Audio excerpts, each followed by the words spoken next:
வணக்கம். இது அதிர்வின் இன்றைய பிரதான செய்திகள். முதலில் தலைப்புச் செய்திகள். 21ஆம் தேதி பேரணிக்கு நானும் வருவேன். அரசின் மக்கள் விரோத நடவடிக்கைகளுக்கு எதிராக மக்களை அணிதிரட்ட வேண்டும். மஹிந்த எடுத்த அவசர முடிவு. திடீரென விடுதலை புலிகள் குறித்தும் கருத்து.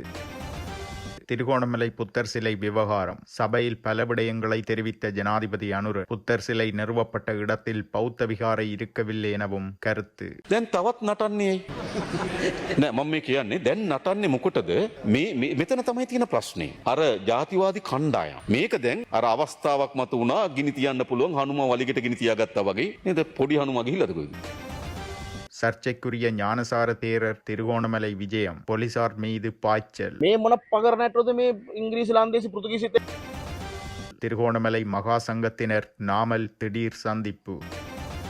பிரபல பாடசாலை மாணவியை துஷ்பிரயோகம் செய்த ஆசிரியர் மூடி மறைத்த அதிபர். வெளியான அதிர்ச்சி தகவல்கள். பால் குடிச்சா கடைசி தமிழன் இருக்கும் வரைக்கும் எங்களுடைய இனம் பாவம் வெக்கமா இருக்கு. இங்க சோறாடா சாப்பிடுறீங்க, வலக்கையாலையா சாப்பிடுறீங்கன்னு உங்கள்ட்ட கேட்கிறேன். தயவு செய்து இடக்கையால சாப்பிடுங்கடா. இந்தியால இருந்து வெக்கமா இருக்கு. இல்ல தெரியாம கேட்கிறேன். இந்த நடுவில் ஒரு பிள்ளையார் சிலை வச்சா சும்மா இருப்பீங்களா? இல்ல கேட்கிறேன். பக்கத்து வீட்டுக்கு ஆளுக்கு பக்கத்து வீட்டுக்கு பிறந்தவனால மட்டும்தான் உங்களுக்கு ஓட் போடு. வெக்கமா இருக்கு, வெக்கமா இருக்கு. உங்களை எல்லாம் எங்க ரஜீவன் நம்பி, எங்க இளங்குமரன் நம்பி. போர் தொடர்பில் தாம் தமிழீழ விடுதலை புலிகளுக்கு எச்சரிக்கை விடுத்திருந்ததாக முன்னாள் ஜனாதிபதி மஹிந்த ராஜபக்ச தெரிவித்துள்ளார். இணையதளம் ஒன்றிற்கு வழங்கிய விசேட நேர்காணலில் இந்த விடயத்தை குறிப்பிட்டுள்ளார். சமாதான பேச்சுவார்த்தைகள் முன்னெடுக்கவே தாம் விரும்பியதாகவும் இது தொடர்பிலான செய்திகளை தமிழீழ விடுதலை புலிகளுக்கு தாம் பரிமாறியதாகவும் அவர் குறிப்பிட்டுள்ளார். தேவை ஏற்பட்டால் கிளிநொச்சிக்கு விஜயம் செய்து பேச்சுவார்த்தை நடத்த தயார் என்ற செய்தியை வழங்கியதாகவும் எவ்வாறெனினும் தம்மை ஒரு தடவையேனும் தாக்கினால் போரை முடித்து விடுவதாக தாம் தீர்மானித்திருந்ததாக மஹிந்த குறிப்பிட்டுள்ளார். அதன் அடிப்படையில் தமிழீழ விடுதலை புலிகள் ஒரு தடவை தாக்குதல் நடத்தியதை தொடர்ந்து யுத்தம் முடியும் வரையில் தாக்கி அளித்ததாகவும் அவர் கூறியுள்ளார். அரசியலுக்கு வரும்போது அவமானங்களை தாங்கிக் கொள்ளும் திறன் இருக்க வேண்டும் எனவும் மக்கள் ஆத்திரப்படும் போது அவர்கள் சில விடயங்களை கூறினாலும் அவர்கள் பின்னர் அந்த மனநிலையில் இருந்து மாறுவார்கள் எனவும் தெரிவித்துள்ளார். ஜனாதிபதி அனுரகுமார திசாநாயக்கவிற்கு தம்மை தவிர வேறு எந்த தலைப்பும் மேடைகளில் கிடைக்கவில்லை எனவும் தாமும் தமது குடும்பத்தினரும் பெருந்தொகை சொத்துக்களை சூறையாடியுள்ளதாக சுமத்தப்படும் குற்றச்சாட்டுகள் அடிப்படையற்றவை எனவும் தெரிவித்துள்ளார். நம்மிடம் பெரும் தொகை பணம் இருக்கிறது என சுமத்தப்படும் குற்றச்சாட்டுகளுக்கு உகண்டா குமார் எனப்படும் ஆளும் கட்சி நாடாளுமன்ற உறுப்பினர் நிலந்தி கொட்டச்சியே பதில் சொல்ல வேண்டும் என கூறிய அவர் தமக்கு எதிரான குற்றச்சாட்டுகள் சுமத்தப்பட்ட போது அவை பொய்யானது என்பதை நிரூபிப்பதற்காக சிரத்தை எடுத்துக் கொள்ள தவறியதாகவும் தெரிவித்துள்ளார். போர் முடிவுக்கு கொண்டு வரும் போது இந்தியா உள்ளிட்ட நாடுகளை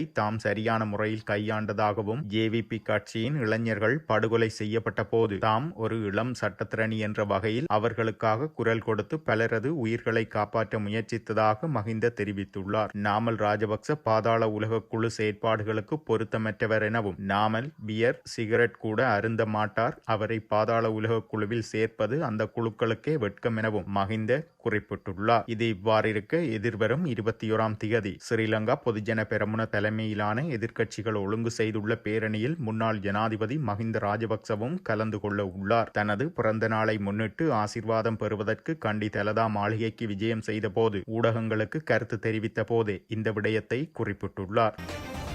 திருகோணமலையில் புத்தர் சிலை நிறுவப்பட்ட இடத்தில் பௌத்த விகாரை இருக்கவில்லை எனவும் இதனை விகாரை என கூறிக்கொண்டாலும் அண்மை காலம் வரையில் இந்த இடத்தில் சிற்றுண்டி சாலை ஒன்றே காணப்பட்டதெனவும் ஜனாதிபதி அனுரகுமார திசாநாயக்க தெரிவித்துள்ளார். நாடாளுமன்றத்தின் நேற்றைய அமர்வில் கலந்து கொண்டு உரையாற்றும் போதே அவர் இந்த விடயத்தை குறிப்பிட்டுள்ளார். அவர் மேலும் தெரிவிக்கையில் இந்த குறிப்பிட்ட இடத்திற்கு 2013-2014 ஆண்டில் மத வழிபாட்டு தலத்திற்காக ஒரு அனுமதி பத்திரம் வழங்கப்பட்டுள்ளதென அவர் தெரிவித்துள்ளார். எனினும் அண்மை காலம் வரையில் குறித்த இடம் மத வழிபாட்டு தலமாக பயன்படுத்தப்படவில்லை எனவும் மாறாக அந்த இடம் ஒரு சிற்றுண்டி சாலையாகவே காணப்பட்டதெனவும் அவர் குறிப்பிட்டுள்ளார். சட்டவிரோத கட்டுமானம் தொடர்பில் இந்த சிற்றுண்டி சாலைக்கு எதிராக வழக்கு தாக்கல் செய்யப்பட்டிருந்தது. இந்த புத்தர் சிலை வைக்கப்பட்டுள்ள பகுதியில் ஒரு பகுதி கரையோர பாதுகாப்பு அதிகார சபைக்கு சொந்தமானதென தெரிவிக்கப்பட்டதாகவும் கூறியுள்ளார். இது தொடர்பில் இந்த முரண்பாட்டு நிலை நீடித்து வந்ததெனவும் இதன் அடிப்படையில் குறித்த சிற்றுண்டி சாலையில் சட்டவிரோத கட்டுமானங்களை அகற்றுமாறு கரையோர பாதுகாப்பு பாதுகாப்பு அதிகார சபையின் பணிப்பாளர் நாயகம் உத்தரவிட்டிருந்தார். இந்த உத்தரவு தொடர்பில் பௌத்த வழிபாட்டு தள தரப்பிலிருந்து மேல்முறையீடு செய்யப்பட்டது. பின்னர் இந்த குறித்த காணிக்கு பொறுப்பான பௌத்த மாநாயக்க தேரர் கட்டிடத்தை அகற்றுவதை ஒரு வார காலத்திற்கு ஒத்திவைக்குமாறு கோரியிருந்தார். அந்த கோரிக்கைகள் ஏற்றுக்கொள்ளப்பட்டது. அந்த ஒரு வார கால அவகாசம் மேன்முறையீடு செய்யும் நோக்கில் கூறப்பட்டிருந்தது. இவ்வாறான பின்னணியில் குறித்த ஒரு வார கால அவகாசம் கடந்த 14ஆம் திகதியுடன் முடிவடைந்தது. அதன் பின்னர் 16ஆம் திகதியே இந்த சம்பவங்கள் இடம்பெற்றுள்ளன எனவும் குறிப்பிட்டுள்ளார். புத்தர் சிலையை அகற்றுவது தொடர்பில் தெளிவுபடுத்த வேண்டியுள்ளது. சட்டவிரோதமாக நிர்மாணிக்கப்பட்டுள்ள கட்டுமானங்களை அகற்றுவதற்கு உத்தரவிட்ட நிலையில் குறித்த பகுதியில் பௌத்தர் புத்தர் சிலை வைக்கப்பட்டுள்ளது. புத்தர் சிலைக்கு சேதம் விளைவிக்கப்படும் என்ற காரணத்தினால் அந்த சிலை அகற்றப்பட்டு போலீஸ் நிலையத்தில் வைக்கப்பட்டது. பின்னர் போலீசாருக்கும் குறிப்பிட்ட தரப்பினருக்கும் ஏற்படக்கூடிய மோதலை தவிர்க்க மீண்டும் அந்த சிலை வைக்கப்பட்ட இடத்திலேயே வைத்து பாதுகாப்பு வழங்கப்பட்டுள்ளது. மேலும் திருகோணமலை புத்தர் சிலை விவகாரத்தை வைத்து இனவாதத்தை தூண்ட முயற்சிக்க வேண்டாம் என ஜனாதிபதி அனுரகுமார திசாநாயக்க தெரிவித்துள்ளார். நம்முடைய அரசாங்கத்தை ஜனநாயக ரீதியாகவோ பொருளாதார ரீதியாகவோ வீழ்த்த முடியாது. இதனால் இனவாதத்தை தூண்டி இந்த ஆட்சியை கவிழ்க்க சிலர் விரும்புகின்றனர். திருகோணமலை புத்தர் சிலை விவகாரம் குறித்து பொதுமக்கள் பாதுகாப்பு அமைச்சருடன் கலந்துரையாடி நடந்த விடயங்களை அறிக்கையாக சமர்ப்பிக்குமாறு கூறியுள்ளேன். நிர்மாணிக்கப்பட்டுள்ள சிலையை அகற்றவோ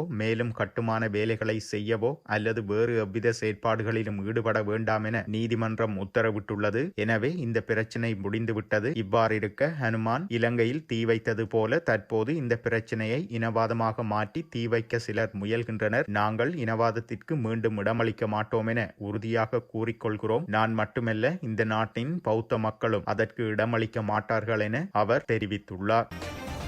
பௌத்த சமூகத்திற்கும் விகாரை நடவடிக்கைகளுக்கும் அவமரியாதை செய்யும் வகையில் போலீசார் நடந்து கொண்டதாக பொதுபல சேனா அமைப்பின் பொதுச் செயலாளர் ஞானசார தேரர் குற்றஞ்சாட்டியுள்ளார். திருகோணமலையில் நிர்மாணிக்கப்பட்டுள்ள புத்தர் சிலையை அகற்றவோ மேலும் கட்டுமான வேலைகளை செய்யவோ வேண்டாம் என நீதிமன்றம் உத்தரவு பிறப்பித்துள்ளது. இந்த நிலையிலேயே திருகோணமலைக்கு விஜயம் செய்துள்ள ஞானசார தேரர் ஊடகங்களை சந்தித்து கருத்து வெளியிட்டுள்ளார். இதன்போது பௌத்த சமூகத்திற்கு அவமரியாதை ஏற்படுத்தும் வகையில் அரசாங்கத்தின் செயற்பாடுகள் இருப்பதாகவும் அவர் குறிப்பிட்டுள்ளார். அத்துடன் பெரும்பான்மை உறுப்பினர்களை கொண்ட அரசாங்கத்தின் அறிவுறுத்தல்களிலேயே போலீசாரும் பின்பற்றுவார்கள் என அவர் கூறியுள்ளார். இதேவேளை திருகோணமலை சம்பவத்தை அடுத்து கிழக்கு மாகாண மகா சங்கத்தினர் திடீரென தன்னை சந்தித்து அவசர பேச்சுவார்த்தையில் ஈடுபட்டதாக பொதுஜன பெரமுனவின் நாடாளுமன்ற உறுப்பினர் நாமல் ராஜபக்ச தனது முகநூல் பக்கத்தில் பதிவிட்டுள்ளார். திருகோணமலை ஸ்ரீ சம்போதி ஜெயந்தி போதிராஜ விகாரையில் வைக்கப்பட்ட புத்தர் சிலை தொடர்பில் ஏற்பட்டுள்ள நிலைமைகள் குறித்து கலந்துரையாடுவதற்காகவே அமரபுர மகா நிகாயாவின் கிழக்கு தமன்கடுவ மற்றும் கிழக்கு தமன்கடுவ பிரிவின் பிரதான சங்கநாயகம் அம்பட்டியே சீலவன்ச திஸ்ஸ தேரர் ஆகியோர் ஸ்ரீலங்கா பொதுஜன பெரமுன அலுவலகத்திற்கு விஜயம் செய்துள்ளனர். அவ்வலுவலகத்தில் அவர்கள் நாமல் ராஜபக்சவை சந்தித்து நீண்ட நேர கலந்துரையாடலில் ஈடுபட்டுள்ளனர். கட்சி தலைமையகத்தில் நடைபெற்ற பேச்சுவார்த்தையில் உள்ளடங்கிய விவரங்கள் தொடர்பில் எவ்வித தகவல்களும் வெளியிடப்படவில்லை.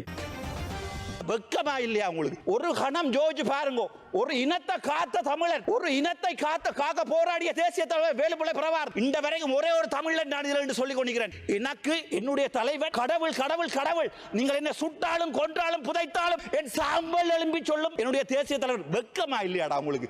எங்களுடைய வாக்குகளான பாராளுமன்றம் வந்து நீங்கள் வடக்கு மாடு என்னுடைய தலைவரை குடுவித்தவன் என்று சொல்ல உங்களுக்கு மனம் வருது. கொஞ்சம் ஜோஜ் பாருங்க. எங்களுடைய இனம் பாவம். நாங்கள் என்ன பாவம் செய்த நாங்கள் உங்களுக்கு? நாங்கள் ஆயுதம் எடுத்து போராடி நாங்கள் ஆயுதம் எடுத்து எங்களுடைய தமிழீழம் என்ற நாட்டை 30 வருடமாக கட்டியது. நீங்கள் எங்களை கேம்பஸுக்கு போடா பண்ணிக்கல. டிஸ்ட்ரிக்ட் கோட்டா என்ற ஒன்றை நீங்கள் இல்லாம பண்ணி, நீங்கள் பெரிட் என்ற ஒன்றை இல்லாம பண்ணி டிஸ்ட்ரிக்ட் கோட்டா கொண்டு வந்த போது 1970 இருந்து எனக்கு வரலாறு தெரியாது. வரலாறு தெரிந்தவர்களுடைய பிள்ளைகள் பக்கத்தில் இருக்கிறார்கள். இன்று வெக்கமே இல்லாமல் கஜேந்திரகுமார் பொன்னம்பலத்தினுடைய பேரை உச்சரித்து எங்களுடைய பிமல் ரத்நாயக சொல்றார் வடக்கு மாநிலத்தில் இருக்கிறவன் முழுக்க இனவாதி என்று. நாங்கள் இனவாதி இல்ல. நீங்க கட்டினது கோயில் என்னுடைய. நான் ஒரு நாள் எங்களுடைய கஜேந்திரகுமார் பொன்னம்பலத்தோட கூட சண்டை பிடிச்ச நான் இந்த வரைக்கும் சண்டை பிடிக்கிறேன். உங்களுடைய கோயிலை கட்டினது முழு தவறு என்றால் அது என்னுடைய உறவுகள் இருக்கிற ஒரு காணியில. ஆனால் நான் சொல்றேன் என்ன மினவாதம் போய் நான் கயத்திர மாறேன் நிப்பாட்டுவோம். ஆனால் இப்போது நினைக்கும் போது சரி என்று படுகிறது அவர்கள் செய்கிற வேலை. என்றால் அவர்கள் 20-30 வருஷம் அரசியல் இருந்தவர்கள். அவர்களுக்கு நன்றாக தெரியும் இந்த பேரினவாத அரசாங்கம் என்ன செஞ்சாலும் மாறாதண்டு. ஆனால் அரசியலுக்கு வருகின்ற போது நான் என்ன யோசிக்கிறேன், ஓகே இதோ நிப்பாட்டுவோம், இதுக்கு மேல வேண்டாம், சிங்களத்திலே கதப்பம் தமிழ்லையும் கதப்பம், இதை நிப்பாட்டு. வெக்கமா இருக்கு. நீங்களா சோறாடா சாப்பிடுறீங்க, வலக்கையாலையா சாப்பிடுறீங்கன்னு உங்கள்ட்ட கேட்கிறேன். தயவு செய்து இடக்கையால சாப்பிடுங்கடா. இந்தியால இருந்து வெக்கமா இருக்கு. சரி பரவாயில்ல, அதுக்கு பிறகு பார்ப்போம். இந்த ஈஸ்டர் அட்டாக் அநியாயமான முஸ்லீம் சமூகம். அந்த சமூகம் என்ன செஞ்சது?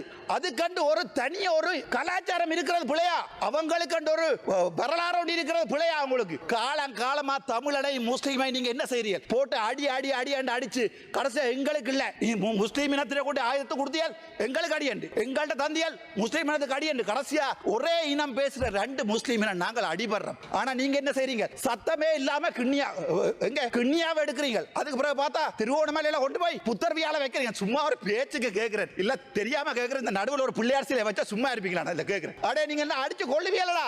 ஏன்னா உங்களோட மனசுல இருக்கிற வரி, நீங்க சிங்களவன் என்ற வரி. நான் நாளை கொண்டு பாராளுமன்றத்துக்கு முன்னால ஒரு புத்தர் சிலை எடுத்து போட்டு நான் ஒரு பிள்ளையார் சிலை வைக்கிறேன். உங்களால முடியுமா வைக்க விட? ஏனென்றால் திரும்ப திரும்ப அடிக்கிறீர்கள், நாங்களும் பார்க்கிறோம். ஆனால் நாங்கள் ஒன்று மட்டும் சொல்றேன், கடைசி தமிழன் பால் குடிச்ச கடைசி தமிழன் இருக்கும் வரைக்கும் வடக்கு மாநிலத்தில் ஒரு ஓட்டு உங்களுக்கு விழாது. பக்கத்து வீட்டுக்கு பிறந்தவனால மட்டும்தான் உங்களுக்கு ஓட் போடு. வெக்கமா இருக்கு. உங்களை எல்லாம் எங்க ரஜீவன் நம்பி, எங்க இளங்குமரன் நம்பி, எங்க ஒவ்வொரு தமிழ், எங்க ஃபைசால், எங்க ஒரு வசனம் கதை கேளுமா? உங்களால் ஒரு வசனம் கதை கேளுமா? நான் தமிழ் பால் குடிச்சு வந்தவன். ஆனால் முஸ்லீம் எனக்கு என்னுடைய ரத்தம். நீங்க என்ன சொன்னாலும் நான் ஒவ்வொரு முஸ்லீமுக்கு அணியும் அடிபடுவேன். என்றால் என்னுடைய தேசிய தலைவர் ரெண்டாவது ஒரு நாள் நினைத்து விட்ட பிள்ளையோ நினைக்காமல் விட்ட பிள்ளையோ அந்த பிள்ளையை திருத்துறதுக்கு எனக்கு கட்சி இருக்கு. மொரட்டுவ பிரதேசத்தில் உள்ள பாடசாலை ஒன்றில் மாணவி ஒருவரை பாலியல் துஷ்பிரயோகம் செய்த ஆசிரியரும் அதனை மூடி மறைக்க முயற்சித்த அதிபரும் கைது செய்யப்பட்டுள்ளனர். சந்தேக நபர்கள் இருவரும் மொரட்டுவை போலீசாரால் நேற்று முன்தினம் மாலை கைது செய்யப்பட்டுள்ளதாக தெரிவிக்கப்படுகிறது. பதுரெலிய மற்றும் பிலியந்தலை ஆகிய பிரதேசங்களை சேர்ந்த 58 மற்றும் 59 வயதுடையவர்களை கைது செய்யப்பட்டுள்ளனர். 14 வயதுடைய மாணவி ஒருவரே பாலியல் துஷ்பிரயோகம் செய்யப்பட்டுள்ளதாகவும் போலீசார் கூறியுள்ளனர். அதேவேளை கைது செய்யப்பட்ட ஆசிரியருக்கு எதிராக இதற்கு முன்னரும் பாலியல் துஷ்பிரயோகம் தொடர்பில் முறைப்பாடு பதிவு செய்யப்பட்டுள்ளதாக போலீசார் கூறியுள்ளனர். இத்துடன் செய்திகள் நிறைவடைகின்றன. மறக்காமல் அதிர்வு சேனலை லைக் மற்றும் சப்ஸ்கிரைப் செய்து கொள்ளுங்கள்.